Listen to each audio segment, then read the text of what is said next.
देखो, अगर आप कनाडा आने वाले हो, कनाडा में आना चाहते हो तो वीडियो आपके लिए। अगर आप कनाडा में एलएमआई पे आना चाहते हो या स्टडी परमिट पे आना चाहते हो तो ये वीडियो आपके लिए। अगर आप कनाडा में Ontario, British Columbia, Quebec province के अंदर हो तो ये वीडियो आपके लिए। अगर आप कनाडा में किसी और प्रोविंस में मूव होना चाहते हो किसी भी पर्पज़ से, चाहे वो बिजनेस वीज़ा पे हो, स्टडी वीज़ा पे हो या एलएमआई पे हो, तो ये वीडियो आपके लिए है। I will tell you each and everything. आपके माइंड में एक नहीं 100 क्वेश्चन होते हैं। कोई कहता है नोवा स्कोशिया मूव हो जाओ, कोई कहता है सस्कैचुअन चले जाओ, कोई कहता है मैनिटोबा चले जाओ, कोई कहता है अल्बर्टा चले जाओ, कोई कहता है न्यू ब्रंसविक, नोवा स्कोशिया, न्यू फाउंडलैंड, कोई प्रिंस एडवर्ड। तो क्या करना चाहिए आपकी प्रोफाइल के अकॉर्डिंग, आप अपने आप समझ जाओगे कि which province you have to choose. देखो, कनाडा में बहुत सारी पॉलिसीज स्ट्रीम्स लॉन्च हो रही है, बंद हो रही है, रूल्स रेगुलेशन चेंज हो रहा है by IRCC, by Canadian government, restriction capping लग रही है। अब आपके दिमाग में होता है क्या, चल ठीक है मूव तो हो जाएंगे, क्या हमें वहाँ पे कोई गारंटी श्योरिटी है कि हमें वहाँ पे पीआर मिलेगा या मिलेगा? अगर हम पैसे भी खर्च करते हैं एलएमआई के लिए, हमें पीआर मिल पाएगा या नहीं मिल पाएगा? हम जॉब भी करते 1 साल 6 महीने में, पीआर मिलेगा या नहीं मिलेगा? इसकी क्या श्योरिटी है?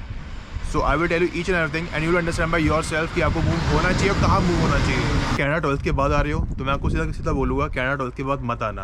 अगर तभी आना जब आपको कोई ऐसा एम्प्लॉयर आपको एलएमआई प्रोवाइड कर सकता है, जब आपके यहाँ पे कोई रेफरेंस कॉन्टैक्ट हो, नोन हो, आपको 100% गारंटी है कि अब मुझे यहाँ पे एलएमआई मिल जाएगा, जॉब अप्रूवल लेटर मिल जाएगा, तभी आप वहाँ पे पीएनपी में फाइल लगा सकते हो। और ऐसे प्रोविंस को चूज़ करना जहाँ पे पीआर मिलना ईजी है।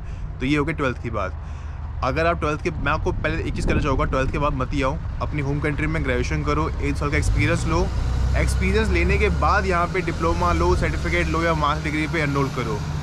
और या तो आप यूकॉन में जाओ, यूकॉन प्रोविंस में जाओ, यूकॉन यूनिवर्सिटी में एडमिशन लो, वहाँ पे पीआर मिलना बहुत ईजी है। सस्कैचुअन में, मैनिटोबा में, अटलांटिक प्रोविंस में जाते हो तो मिनिमम से मिनिमम 2 ईयर का कोर्स करोगे और 0 एक्सपीरियंस होगा तभी आप एलिजिबल होगे। मीन्स 2 साल का कोर्स करोगे 16 महीने का, तभी आप एलिजिबल होगे। 1 ईयर की स्टडी करोगे और 6 मंथ्स का एक्सपीरियंस लोगे तो it would be very hard, difficulties होती है। तो 2 साल का कोर्स ही लेना, चाहे वो डिप्लोमा लो, सर्टिफिकेट लो, 1+1 लो या मास्टर डिग्री लो। तो ये होगी स्टडी की बात आफ्टर 12th के बाद या ग्रेजुएशन के बाद भी। तो अब आपके माइंड में होता है कि अगर मैं एलएमआई पे आता हूँ या मैं टूरिस्ट वीज़ा पे, विजिटर वीज़ा पे आना चाहता हूँ, एलएमआई पे कन्वर्ट करना चाहता हूँ, मीन्स वर्क परमिट पे कन्वर्ट करना चाहता हूँ थ्रू एलएमआई, तो किस प्रोविंस को चूज़ करना चाहिए? उस प्रोविंस में अब मैं कहना चाहूँगा इनमें से इन्हीं प्रोविंस को चूज़ करना according to the current situation. या तो सस्कैचुअन, या तो Nova Scotia, New Brunswick, Prince Edward या अल्बर्टा। अल्बर्टा में चूज़ करोगे क्योंकि यहाँ पे प्रोसेस थोड़ा जल्दी हो रहा है और यहाँ पे ड्रॉ निकल रहे हैं। लेकिन अदर देन डैट बाकी सारे प्रोविंस में ड्रॉ इतने नहीं निकल रहे एक्सेप्ट नोवा स्कोशिया, और सस्कैचुअन में तो 1.25 साल से निकला ही नहीं हुआ, और मैनिटोबा में लास्ट 2 ईयर से निकला नहीं हुआ। तो अगर आप एलएमआई पे आते हो, स्टडी वीज़ा पे आते हो तो मुश्किल ही होगी क्योंकि पीआर अभी मिल नहीं रहा, क्योंकि ड्रॉ निकल नहीं रहे हैं। तो चांसेस और इश्यूज बहुत सारे हैं। अब मैं बात करता हूँ फॉर एग्जांपल, अगर आप किसी और प्रोविंस में हो, Ontario, British Columbia, Quebec province में हो, किसी भी प्रोफाइल में हो और आपके माइंड में है अब मुझे किस प्रोविंस में मूव होना है कि जहाँ पे मुझे पीआर मिल जाए, मैं पीएनपी में फ़ाइल लगा सकूँ, प्रोविंशियल नॉमिनेशन प्रोग्राम के अंदर फ़ाइल लगा सकूँ, मैं एक्सप्रेस एंट्री में फ़ाइल लगा सकूँ, तो मेरे लिए कौन सा बेटर है? देखो, अल्बर्टा में जाते हो, अगर आपको अल्बर्टा में जॉब मिल जाती है तो चांसेस बहुत ज़्यादा है आपके पास कि आपको पीआर आराम से मिल जाएगा, क्योंकि वहाँ पे ड्रॉ बहुत जल्दी निकलते हैं और प्रोसेसिंग टाइम बहुत जल्दी है। एंड साथ ही साथ या तो आप आर9 पे भी वर्क करो, rural nomination immigration pilot program में वर्क करो, या तो आप रूरल रिन्यूअल्स टीम के अंदर जाओ, वहाँ पे रूरल एरिया में वर्क करो अल्बर्टा में। अगर आपके पास जॉब लेटर होता है या अगर आप एलएमआई पे जाते हो तो आपके चांसेस बहुत ज़्यादा है कि आपको पीआर आराम से मिल जाएगा। या अगर आप किसी Ontario, British Columbia, Quebec province से मूव हो रहे हो तो आप टूरिज़्म इंडस्ट्री में वर्क करो, आईटी फील्ड में वर्क करो, एग्रीकल्चर फील्ड में वर्क करो, मीट इंडस्ट्री में वर्क करो, ऑयल नेचुरल गैस इंडस्ट्री में वर्क करो, या सिविल इंजीनियर कंस्ट्रक्शन फील्ड में वर्क करो, तो ही आपके चांसेस है कि आपको वहाँ पे पीआर मिलेगा। रिटेल की जॉब करोगे, वॉलमार्ट में जॉब करोगे, कैशियर की जॉब करोगे, पीआर के चांसेस बहुत कम है। अल्बर्टा की अपॉर्चुनिटी स्ट्रीम वैसी ही बंद हो चुकी है, टेम्परेरी क्लोज हुई है बट बंद हो चुकी है, क्योंकि आपसे पहले भी बहुत सारे लोग हैं ऑलरेडी, और ये फर्स्ट कम फर्स्ट सर्व होता है, तो कोई बेनिफिट नहीं है मूव होने का। जाओगे आपका वर्क, आपको देखो ये भी चेक करना है कि आपके पास कितना टाइम बचा है, वर्क परमिट का टाइम कितना बचा है, आपको सारी चीज़ें लेके चलनी है। तो समझो, देखो, परखो आपकी क्या प्रोफाइल है, आपके पॉइंट्स कहाँ बन रहे हैं और उस प्रोविंस में ड्रॉ निकल रहे हैं या नहीं निकल रहे हैं, तभी जाना, अदरवाइज़ कोई बेनिफिट नहीं है। और बहुत लोगों के माइंड में होता है कि हम नोवा स्कोशिया चले जाते हैं। देखो, कहीं भी जाओगे ना, आजकल के टाइम पे 90% जॉब बेची जाती है, एलएमआई 99.9% बेचा जाता है। कोई फ्री में मिल जाए, बहुत लकी हो आप, बहुत लकी मान लेना। मतलब आपने 10-15 हज़ार रुपये आपने बचा लिए, अपने कैनेडियन डॉलर्स अपने बचा लिए। Otherwise it's not easy right now to get a job, to get a LMI। And अगर आप मुझसे पूछते हो कि आपको किस प्रोविंस में जाना चाहिए, तो मैं आपको एक चीज़ कहूँगा, या तो अल्बर्टा में जाओ, या सस्कैचुअन में जाओ, या तो नोवा स्कोशिया में जाओ। लेकिन सस्कैचुअन में आ रहे हो तो ये चीज़ याद रखना कि 1.25 साल से यहाँ पे SINP के अंदर ड्रॉ नहीं निकला हुआ है, ठीक है। बट LMI पे आ रहे हो या स्टडी परमिट पे आ रहे हो, 2 साल की स्टडी कर रहे हो, या किसी और प्रोविंस पे आ रहे हो, तो चांसेस ज़्यादा है आपको यहाँ पे PR मिल जाएगा, आप एलिजिबल भी आराम से हो जाओगे। Job approval letter, LMI document भी ले लेना फॉर द सेफर साइड के लिए।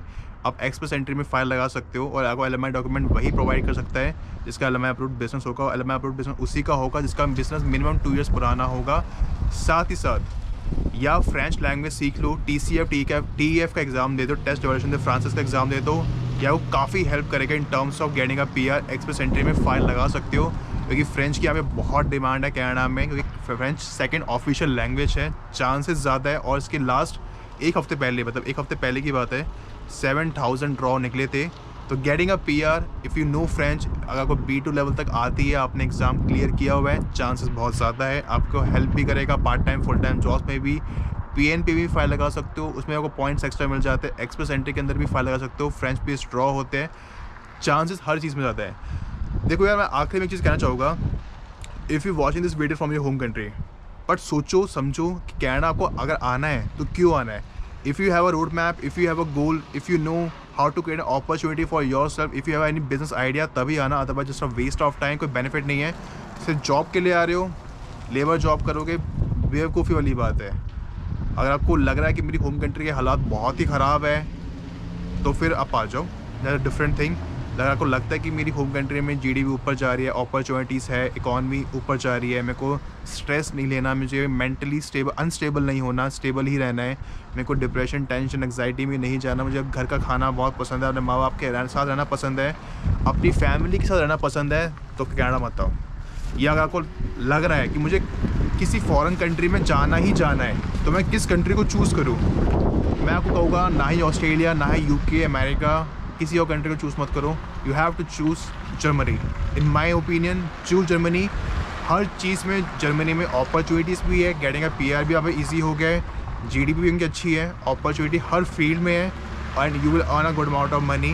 बाकी हर किसी का अपना अपना डिसीजन है, किसी का अपना ओपिनियन है, और किसी का अपनी प्रोफाइल, प्रोफेशन है। एंड आपको मैं चीज़ और कहना चाहूँगा, कनाडा में इन्फ्लेशन, क्राइसिस, रेंट एक्सपेंसिव बहुत ज़्यादा है, टैक्स सिस्टम यहाँ का बहुत ही वाहियात है, बहुत टैक्स करता है। आप जॉब करो, बिजनेस करो, this is the reason people are leaving Canada. Reverse migration हो रहा है, क्योंकि इतनी अपॉर्चुनिटीज़ नहीं है, फॉरवर्ड माइग्रेशन हो रहा है।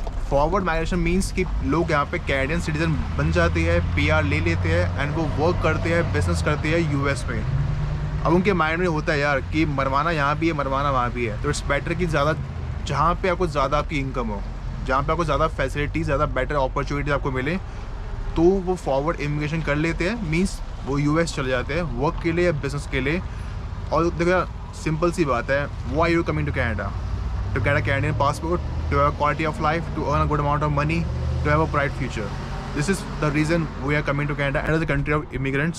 सो if you are planning and if you are coming, make sure you should have a road map, you should have a goal, and you are like mentally strong, otherwise it would be very hard for you to survive here.